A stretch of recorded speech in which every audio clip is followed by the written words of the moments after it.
Auroras are caused by solar activity.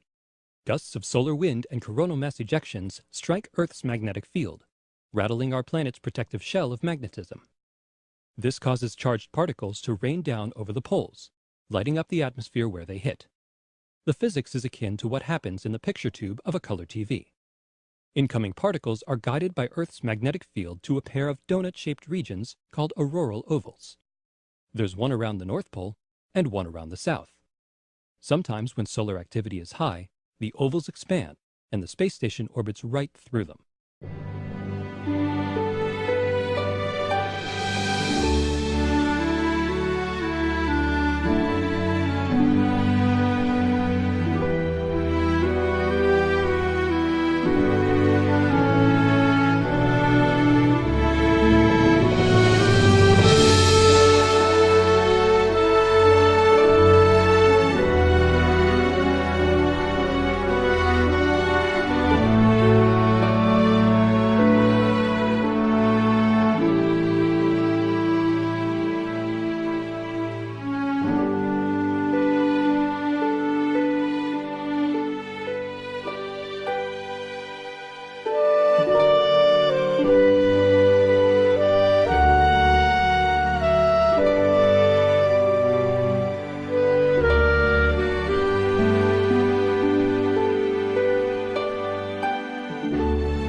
I'm Nicolene Weil, and I'm a solar physicist at NASA's Goddard Space Flight Center.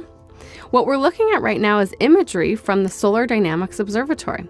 All of the dynamics and activity that's going on in the solar corona, the sun's atmosphere, which is what I study. What we're seeing here is a filament, and it looks very dark, and it looks like it's actually maybe even on the surface of the sun. But we can see as the sun rotates around that actually it's suspended high up in the atmosphere away from the surface. When viewed from this angle, we call them prominences. This material is held up in the corona by twisted magnetic fields. We're looking at the solar corona in extreme ultraviolet at 171 angstroms, which is a wavelength that our eyes cannot see. My favorite thing is all of these magnetic loops that you can see on the sun, how dynamic these magnetic loops are, just telling us how much change and evolution and activity there is on the sun at all scales. We can see on the northern part of the sun that a prominence rotates onto the disk of the sun, and then it erupts in a giant coronal mass ejection. And all of that magnetic energy and all of the plasma that was trapped on those magnetic field lines launches out into the solar system.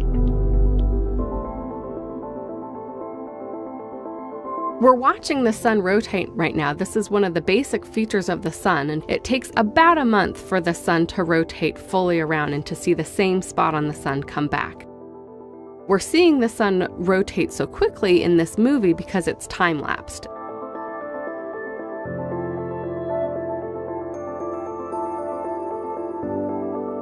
When the sun jumps around, that's actually the Solar Dynamics Observatory moving around and pointing in different directions. Sometimes they have to point away from the sun so that they can calibrate their sensors, the cameras.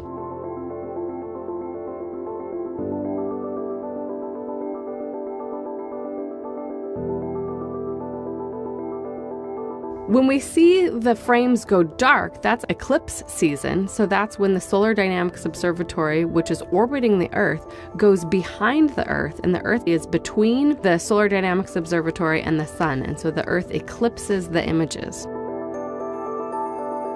These really bright spots, called active regions, have concentrated magnetic field and concentrated heating because of this extra magnetic field and the extra energy due to it. There are more active regions during solar maximum and fewer active regions during solar minimum, and often these active regions can lead to solar eruptions such as solar flares and coronal mass ejections.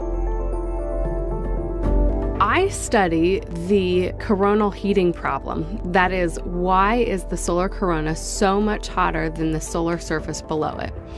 And we know that it has to do with the magnetic field, which is constantly dynamic and evolving and ejecting energy into the solar corona. And you can really get a sense of that when you watch these Solar Dynamic Observatory movies.